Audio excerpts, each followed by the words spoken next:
What's up, y'all? Welcome back to another Under the Blanket session with your boy JY. This is my second time reading through these two chapters because the first time the audio and the recording wasn't very good. Then I got a little discouraged, and so that's why it's been a little while since I got these next chapters in. But these are the best chapters, so I'm certainly going to finish this book up for y'all. So where did we leave off? Oh yes. Chapter 8. Composing.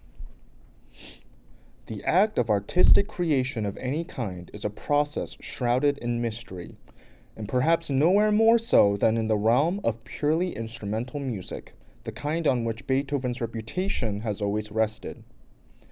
A composer setting a text to music, as in a song or an opera, begins with something definite, a text that suggests a certain kind of mood and perhaps even certain rhythms.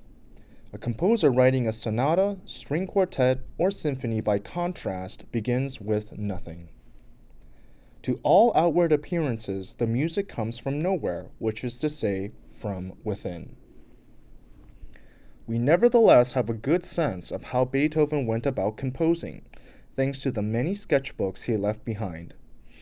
He began by jotting down musical ideas as they came into his head. These were sometimes little more than a few intervals and rhythms, but if they passed muster, he would begin to explore their possibilities and develop them. Thinking and writing went hand in hand, and what in the end might seem like the simplest of melodies were often those that required the greatest labor. He tried out some 19 different versions of what would become the Ode to Joy melody of the Ninth Symphony before settling on just the right one.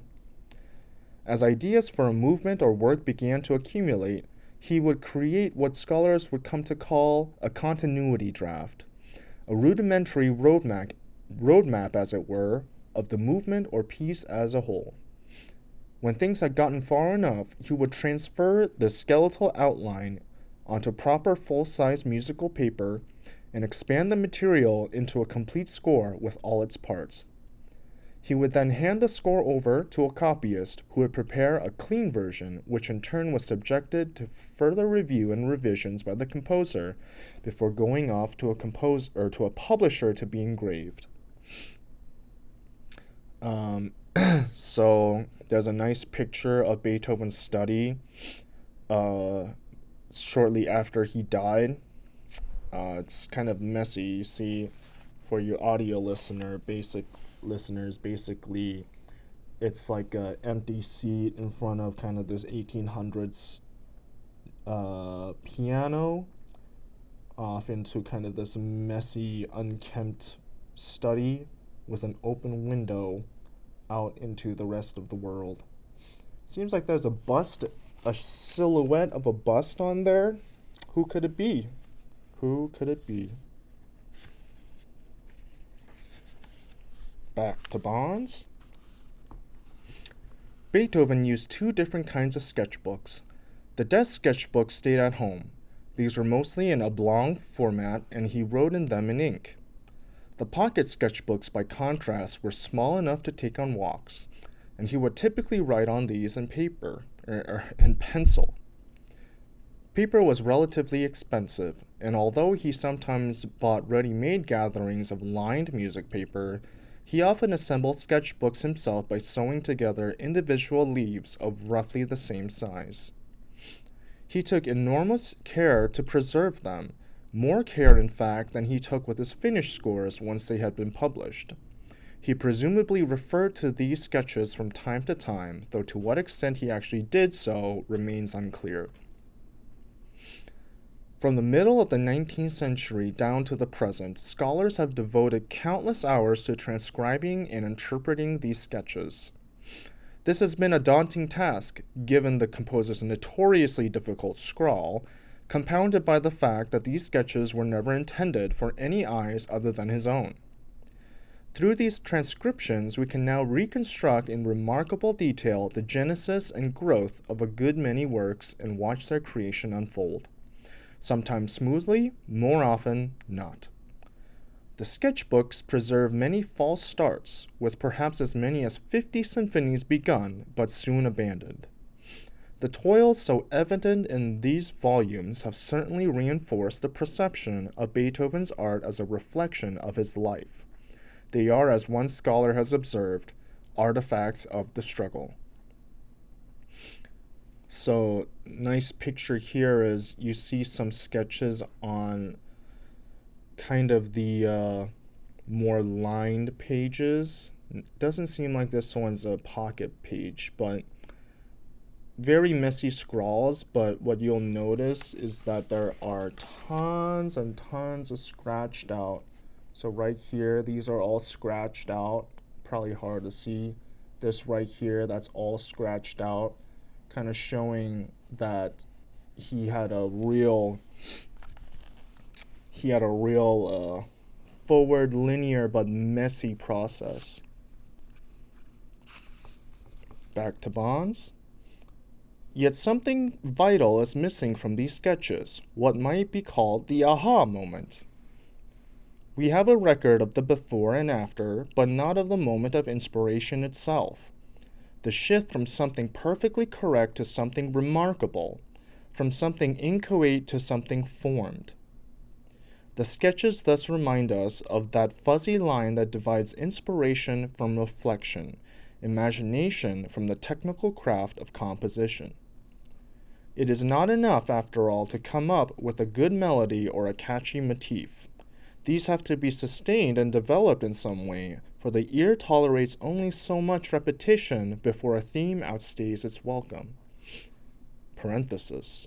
This is one of the reasons why the typical popular song is so much shorter than the typical movement of instrumental music. End parentheses. How then to sustain and develop an initial idea? Like his immediate models Mozart and Haydn, and like countless other composers before them, Beethoven drew on two basic techniques over and over again: variation and counterpoint. To vary a melody or motif is to alter it in such a way that it retains some vestige of the original idea and yet is distinctly different from it. The opening of the Fifth Symphony is a paradigm of variation technique. The first four notes are instantly recognizable because of their rhythm and their pitches. Three quick iterations of the note G followed by a longer E flat. This creates the distinctive short, short, short, long rhythm we will hear so often in this movement. There is no harmony at first, for all the instruments play in unison. This is the idea that to be varied. Beethoven begins to manipulate this idea at once. He repeats it right away with the same rhythm, the same orchestration, and the same dynamics. Loud. But now down a step. Instead of the three G's going to E flat, we hear the three F's going to D. And now the changes begin to come faster and faster. After a long pause on D, the music becomes very soft, and the simple unison texture gives way to a rapid changing dialogue among the stringed instruments, which toss the basic idea back and forth, altering the pitches and intervals slightly each time. But the rhythm remains constant. It is this kind of intense variation that makes the opening of the Fifth Symphony so gripping. The music is at once both simple and complex, straightforward and subtle, and it all goes by in just a few seconds. Counterpoint is the other basic technique by which to sustain and elaborate a theme. It involves juxtaposing an additional line or lines against a given idea. Counterpoint always involves multiple layers of forward motion. Ideally, each line is substantive on its own right and able to stand on its own even as it blends seamlessly into all the others. A demanding art, counterpoint was for centuries the touchstone of compositional ability. Harmony, by contrast, was considered not nearly so difficult. Anyone with a bit of training, so the thinking went, could provide a series of underlying chords to a given line of melody. but to create multiple pleasing lines of equal weight that could function independently and at the same time complement each other was a challenge of an altogether different magnitude. Beethoven learned counterpoint the way it had been taught for centuries, which happens to be the same way it is taught today. His exercises with Haydn, Johann Georg Arbrechtsberger, and Antonio Salieri, of Amadeus fame, thus look very familiar to the trained eye. The instructor gives a cantus firmus, a firm or fixed melodic line, and the pupil writes additional lines above it, below it, or both. The exercise progresses from simple note-against-note counterpoint in two voices to more elaborate and rhythmically complicated layers of 3, 4, or even 5 additional voices. The challenge is to create new lines around the cantus firmus that allow their own distinctive melodic profiles and do not merely shadow the contour of any other voice, all the while avoiding unwanted dissonance, parallel motion at the interval of a fifth between voices, and a host of other technical no-nos. When Beethoven's teachers corrected these exercises in counterpoint, they were not addressing mistakes so much as suggesting better alternatives. These usually involve creating more interesting melodic lines or more contrast between the directions of different voices. And while these exercises give the appearance of being just that, dry exercises and not real music, they in fact instill techniques that would become second nature to Beethoven and that surface constantly in his finished works. We can hear one particularly clear example of this in the finale of the Ninth Symphony, when the Ode to Joy theme returns and is juxtaposed against the contrasting theme associated with the words Seid umschlungen Millionen, be embraced ye millions. This is counterpoint at its finest, with two distinctly different melodies running in tandem. To make things even more intricate, Beethoven has each of these themes enter against itself at staggered temporal intervals in other voices. This latter device, known as imitative counterpoint, is basic to canons and fugues. Each voice is more or less the same as the others, but they enter in succession. Row, row, row your boat and Frere Jacques, for example, are canons, the strictest form of imitative counterpoint because all the voices are exactly the same. In a fugue, the individual voices are very similar but not identical, and the imitation can give way at times to passages that are free of imitation altogether. Yes, so every entrance of a fugue there's a difference of a fifth. So if you have a key in D, your next voice is either going to be A or G.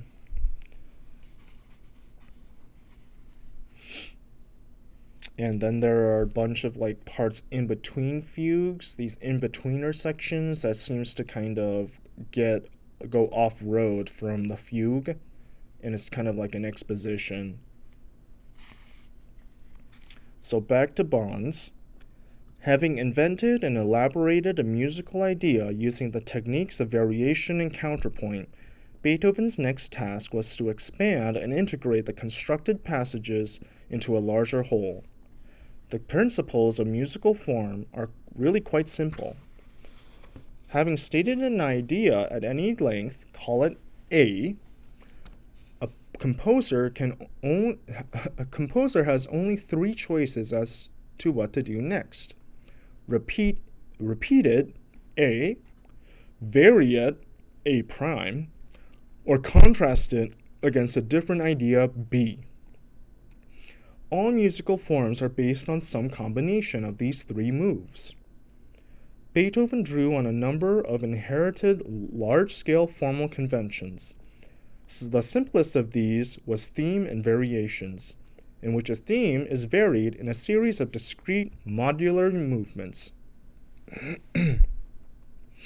So theme and many variations.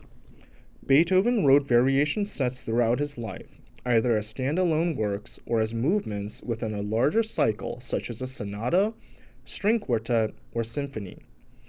He cultivated the form with particular intensity in his early years, in part because variations sold well in the sheet music marketplace, in part because the form allowed him to hone his craft with a clearly structured framework. Another conventional form of Beethoven's time was the rondo, so called because it derived from the round dance of the same name. Here, variation A and A prime, and contrast A and B, work in tandem. The opening theme, typically short and catchy, keeps returning in a slightly varied form, but only after we have heard contrasting ideas. The pattern then could manifest itself as something like A, B, A prime, and then C, A double prime, B prime, A triple prime. So I guess A comes back as A prime, A double prime, and A triple prime, different variations of that same theme, and then contrasting ideas of B, C, and B prime. So some stuff coming back.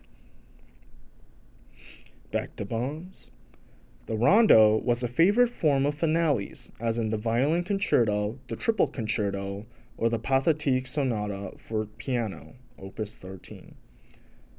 Predictability is an important feature of all conventional forms, and especially in purely instrumental music, where listeners have no text by which to follow the course of music. The two most widely used large-scale formal conventions in Beethoven's time were binary form and sonata form. Like the rondo, binary form, so called because it consists of two sections, originated in the world of dance. Dance music of all kinds is typically full of large-scale repetitions, and in binary form the first section is normally repeated before moving on to the second section, which also repeats. In sonatas, string quartets, symphonies, and the like, binary forms could be used as modular building blocks. This is especially common in minuet or scherzo movements. The first binary form is followed by a contrasting binary form, known as the trio, which after the first binary form is repeated da capo, literally from the head, or as we would say more colloquially, from the top. We find this pattern repeatedly in Beethoven's minuets and scherzos, sometimes with additional trios, as in the 7th and 9th symphonies. The structural principle in each case is modular, and not everything is completely predictable.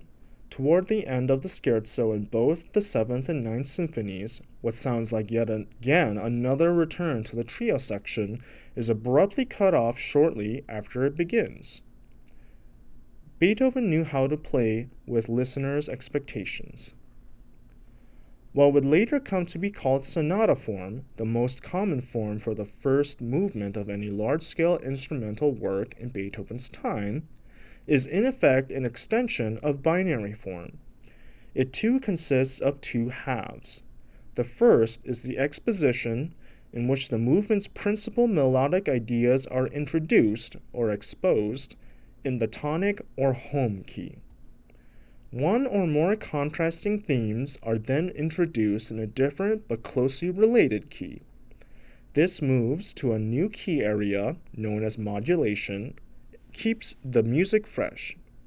In brackets, this is why church organists often modulate just before the last verse of a hymn, lifting the music up a notch. If everything remained in the same key throughout, it would all begin to sound just a bit tired. End bracket. The second half of a sonata form movement falls into two subsections. The first is the development, in which the themes heard in the exposition are varied, often in fragmented form. This section scrupulously avoids the tonic so that when we return to the home key, we feel a strong sense of return. A sense that we have been here before, which in fact we have.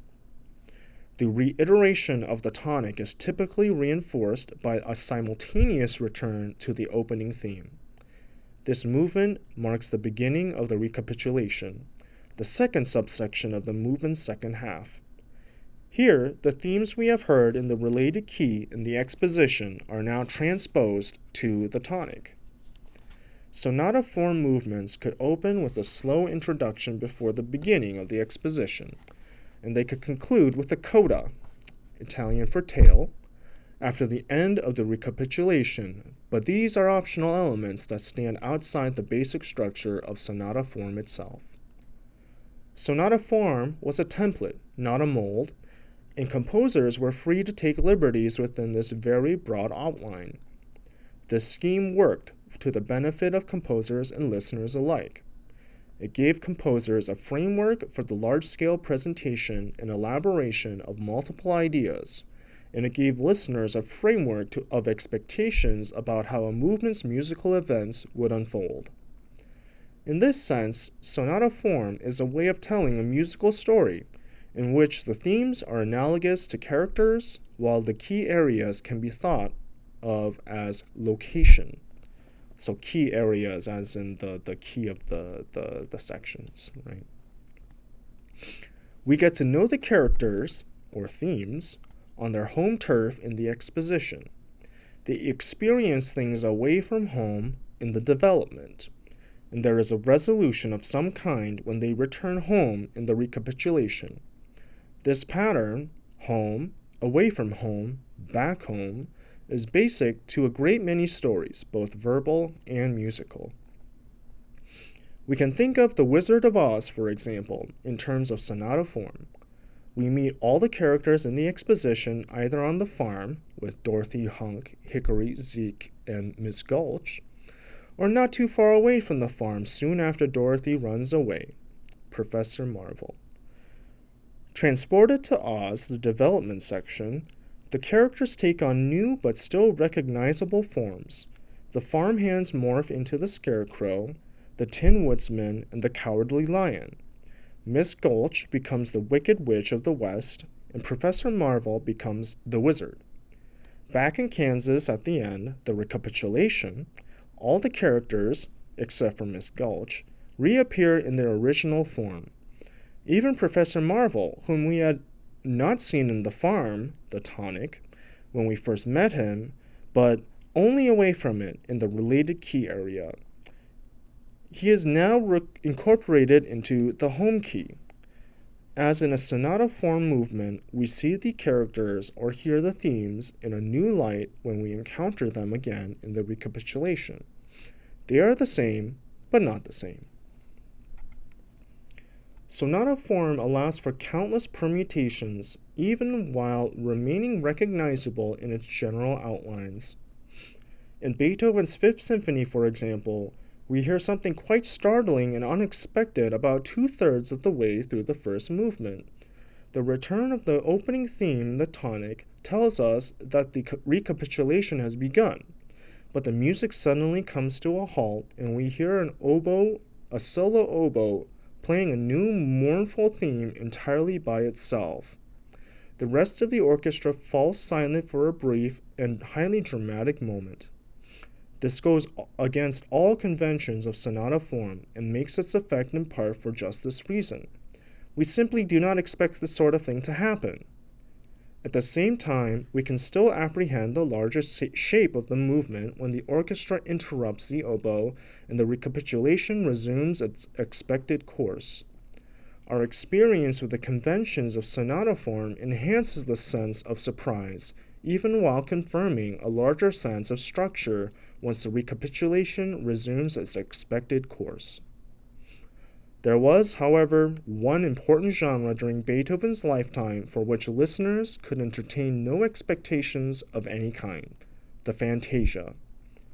Often improvised at the keyboard and only occasionally committed to paper, fantasias were perceived as the unmediated product of the imagination or fantasy of the performer-composer, produced spontaneously and without reflection in what we today would call a stream of consciousness fashion. When critics of Beethoven's time described the fantasia as a genre with no theme, they meant that it had no central theme that listeners could reasonably expect to be manipulated and then brought back to some point. The title Fantasia was an effect a warning label. Abandon all expectations, ye who listen here.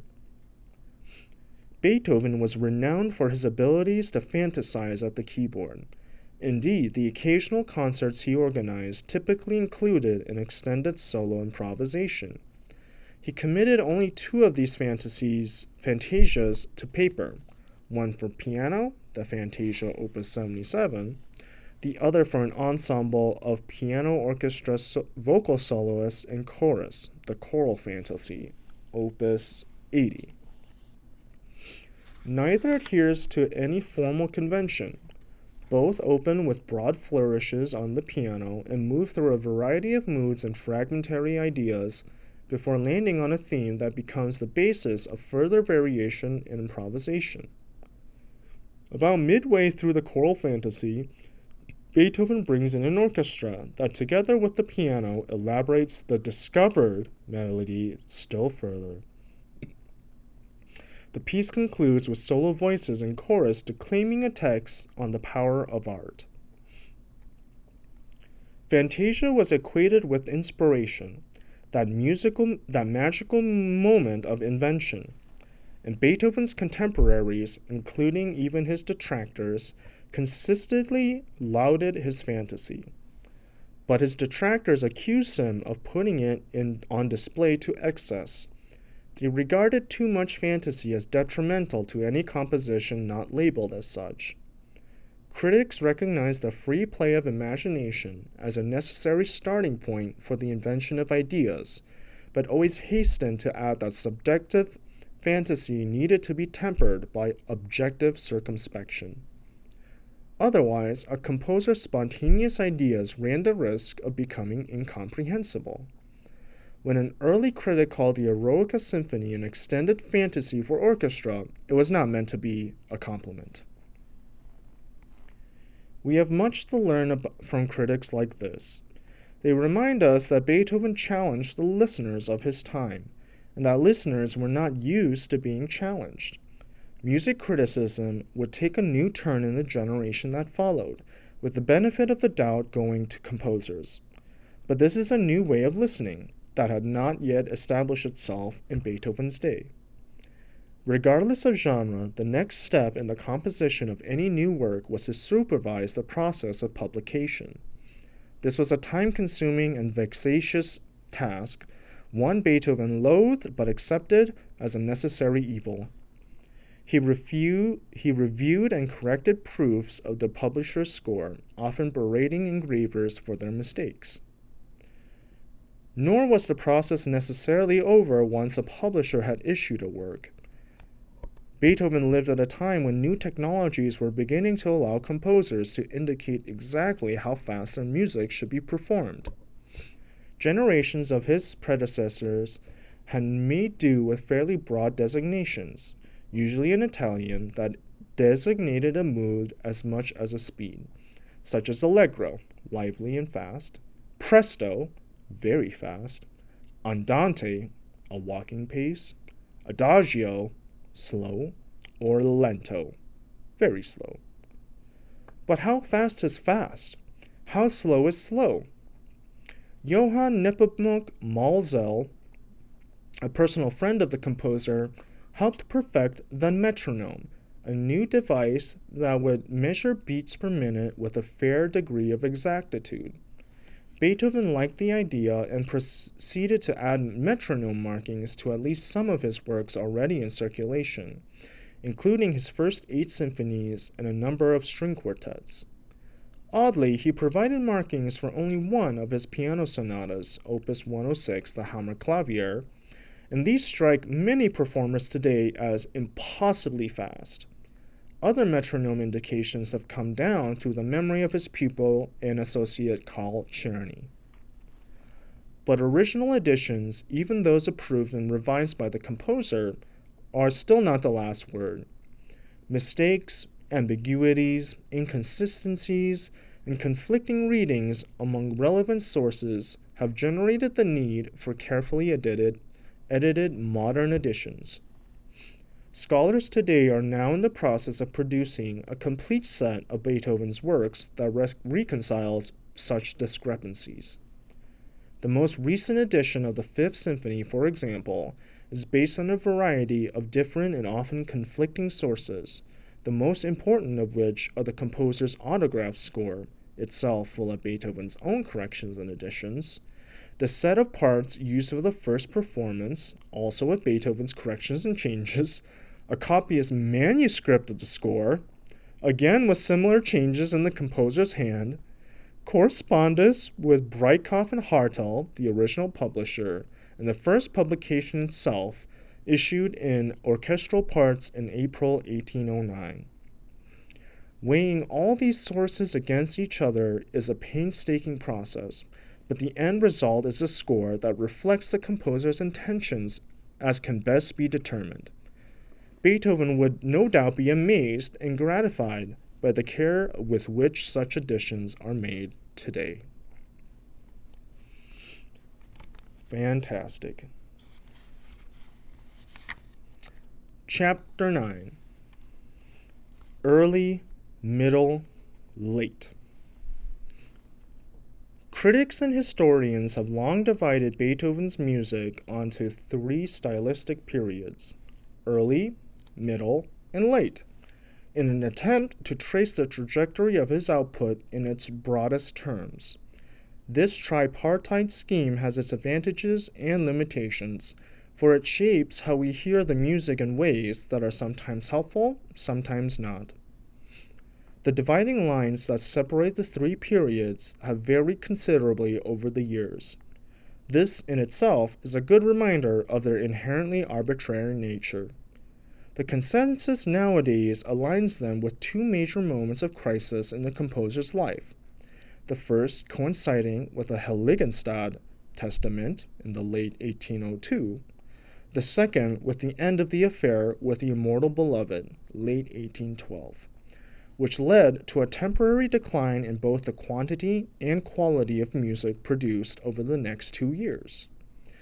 It was around 1815 that Beethoven seems to have found renewed energy and began to write in what is now considered his late style.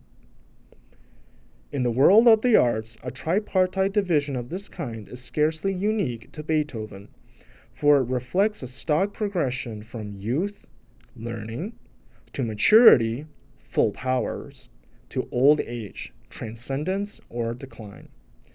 In terms of style, commentators generally delineate Beethoven's three periods as follows. Early. The works of the early period are often characterized as following in the traditions of Haydn and Mozart. This is true, but only up to a point. Like any aspiring composer, Beethoven looked to acknowledge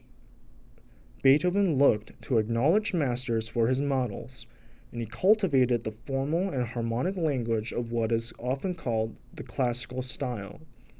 But audiences recognize Haydn and Mozart in their own time as brilliantly original and unpredictable, sometimes too much so. Some of Mozart's string quartets, as one critic complained in the 1780s, were too highly seasoned. This tradition of novelty was an important part of what Beethoven assimilated in his early years in Vienna. It would be grossly mistaken to regard such works as the Piano Sonata, the Pathétique, or the Piano Sonatas 27 numbers 1 and 2, the Moonlight Sonatas, or the Second Symphony as mere imitation of earlier composers' styles. We hear already in these works an original voice that is unquestionably different from that of any predecessor. Middle. Critics typically regard the works of the middle period as quintessentially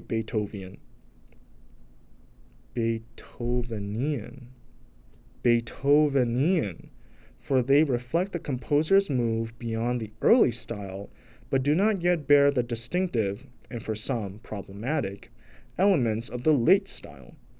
Many of the best-known works of this period are characterized as heroic on the grounds that they are monumental in both scale and tone, and often convey a sense of struggle and resolution, as in the Fifth Symphony, whose stormy C minor opening movement culminates in a triumphant C major finale. The Eroica Symphony is longer than even the longest works in the same genre by Haydn or Mozart, or even by Beethoven himself, by a ratio of almost 2-1. The same holds for the first of the three string quartets, Opus 59, and the fifth piano concerto, Opus 73, Emperor. So much longer in comprehensive works. Late.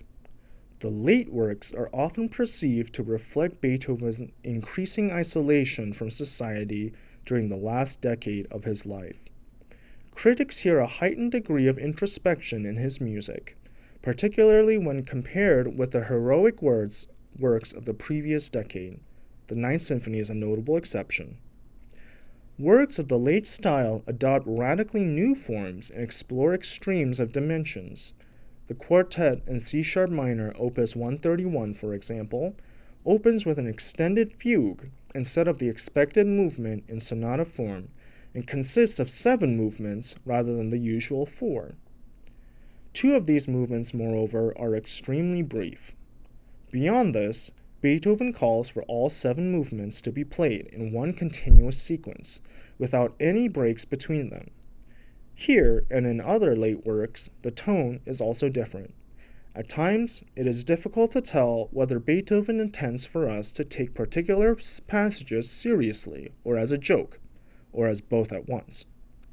The 5th movement scherzo of Opus 131, for example, features moments at which the unsuspecting listener would swear the cellist has entered too early, though this is in fact not the case.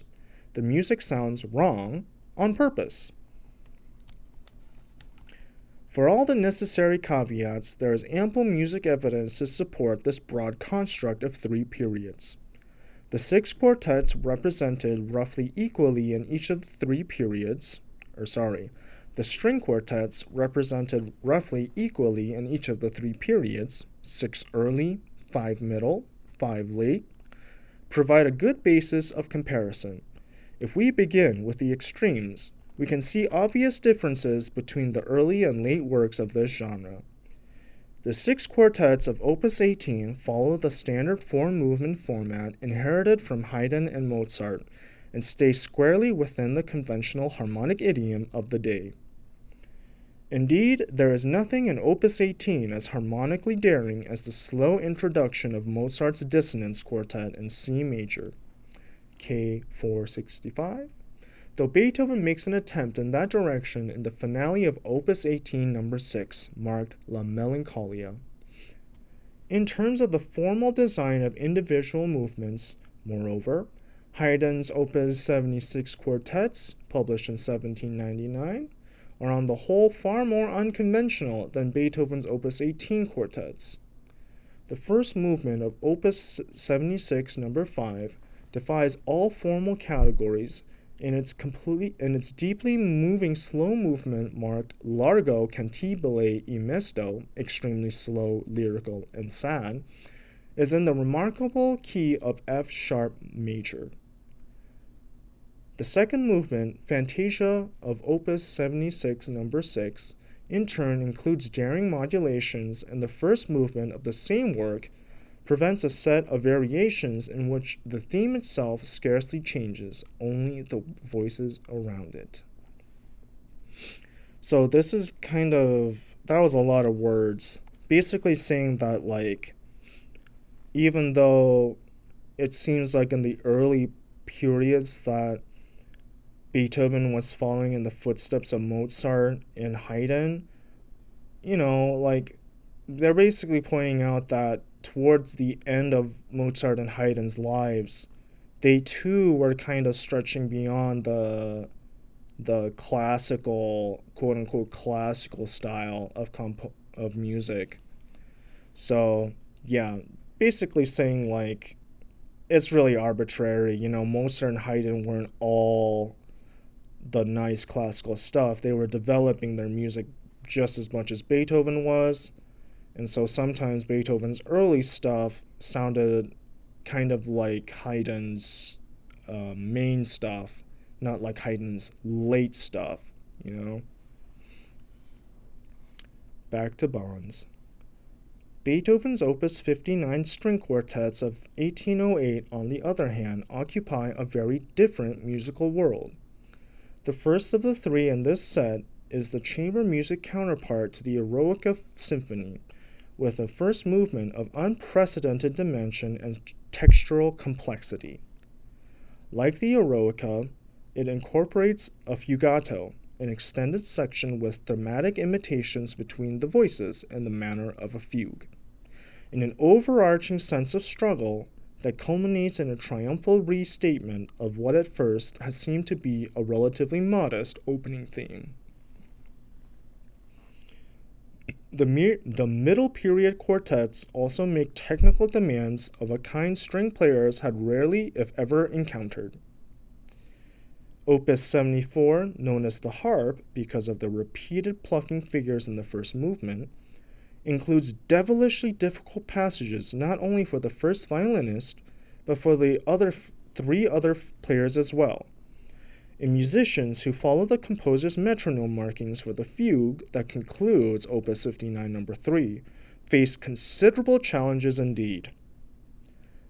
If the middle period string quartets occupy a different musical world, the late ones, Opus 127, 130, 131, 132, 135, take us to the edge of a different universe.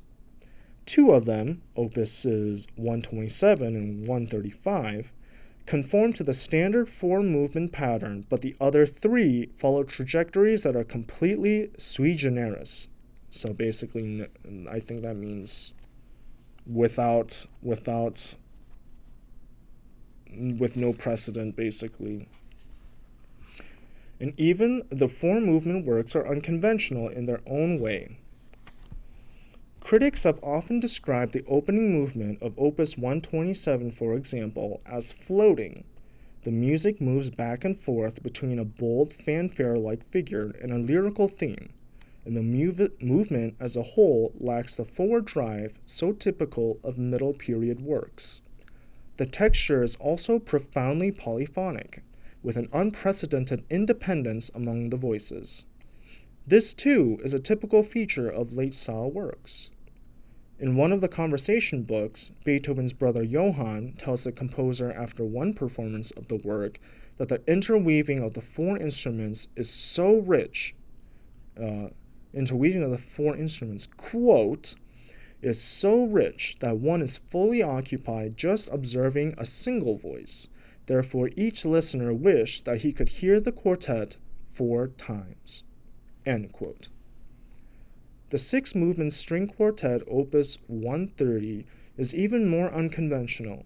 Its opening movement has a start and stop quality still more pronounced than in its counterpart in Opus 127, and when the music first moves away from the tonic of B-flat major for the first time, it overshoots the expected key of F and lands instead on G-flat.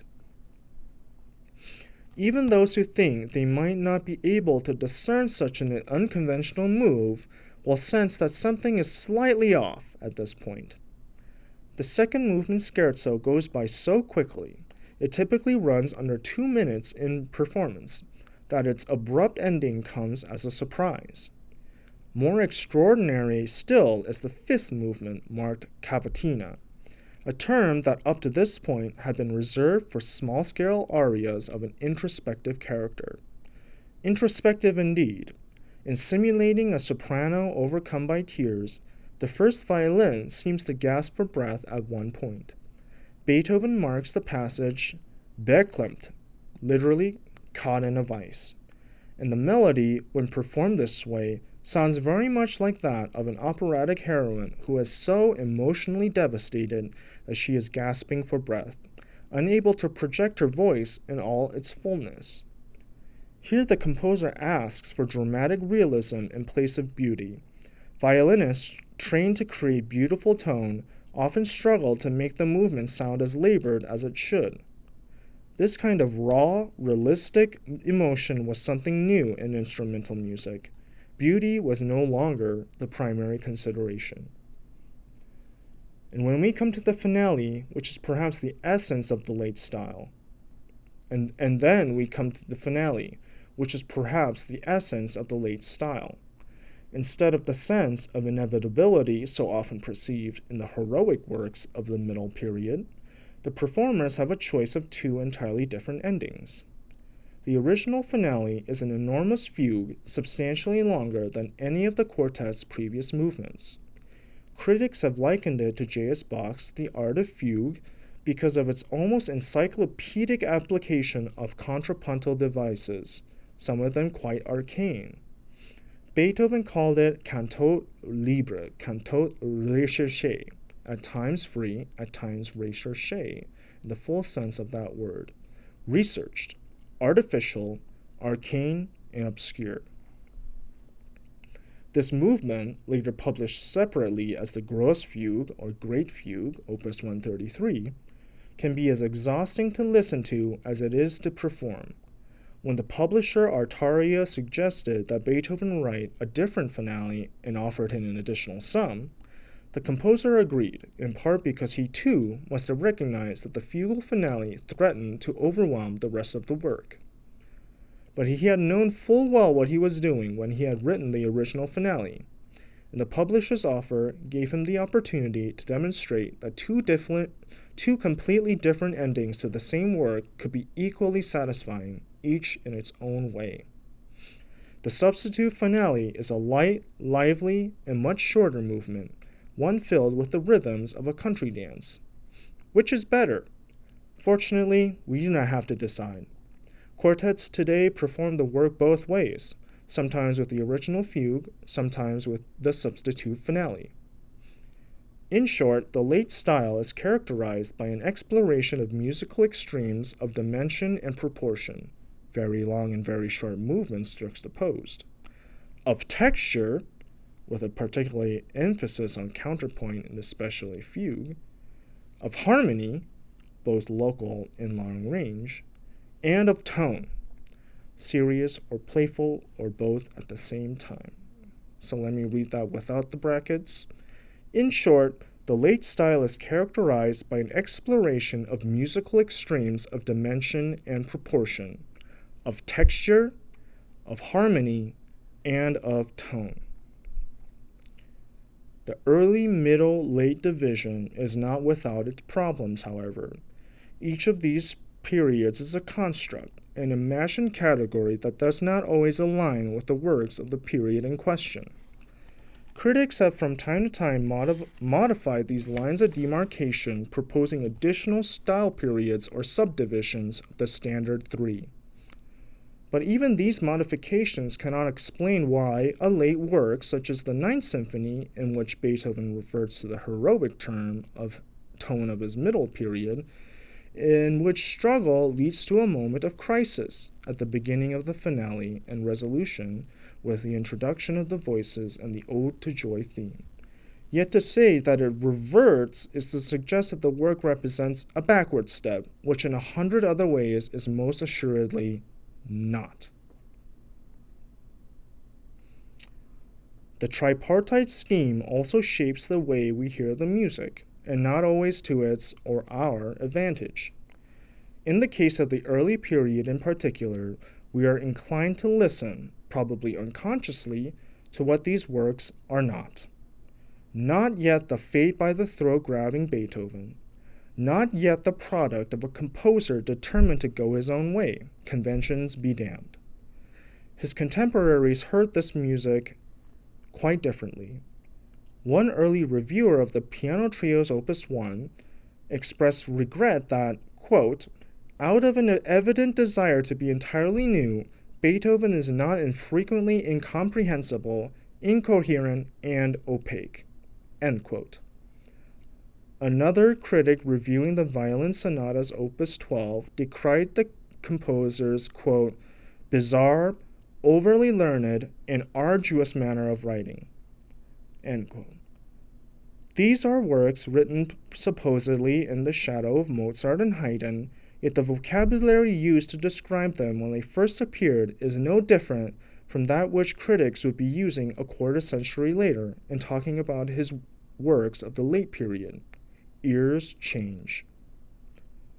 The construct of the middle period, in turn, implicitly encourages the idea that there is a real Beethoven, a central core to the body of his work. This reinforces the inclination to hear the early works as not yet fully developed and the late ones as deviations from a supposed standard. The image of the heroic Beethoven rests on a remarkably small number of works from the middle period, the Third and Fifth Symphonies, the Third Lenore Overture, Fidelio, the Piano Concertos 4 and 5, and a handful of sonatas. Works like the Fourth and Eighth Symphonies and the Piano Sonatas Opus 54, 78, and 79 are often described in the same misleading terms as the Ninth, as reversions. But these supposed reversions are more than sufficient to undermine the validity of an imagined theological trajectory. To regard Beethoven's output as the manifestation of some enormous Hegelian dialectic, with each previous work cancelled out and absorbed into the next, is to imagine the composer's life as moving in a straight and inexorable line. This ignores Beethoven's enduring and fundamental tendency to adopt multiple perspectives towards whatever task lay at hand. When Karl Hals asked him which of the three Galitzin string quartets, Opus 127, 130, 132, was the greatest, he reported Beethoven's response thus, quote, "Each in its own way. Art demands of us that we do not stand still." End quote. But not standing still is not the same as always moving forward in a single direction. For Beethoven, it more typically meant circling around an object, music, to assume an ever-widening series of perspectives. Wonderful, huh? Quite wonderful. So that's chapter 8 and 9. Hope y'all enjoyed. We got maybe 2 more chapters, so next reading is going to be the last one for this book. And let me tell you, the next 2 chapters are even better than the 2 that I read today. So, stay in the loop. I'll let you all know when the next episode arrives. Alright? That's it for now. Your boy John out.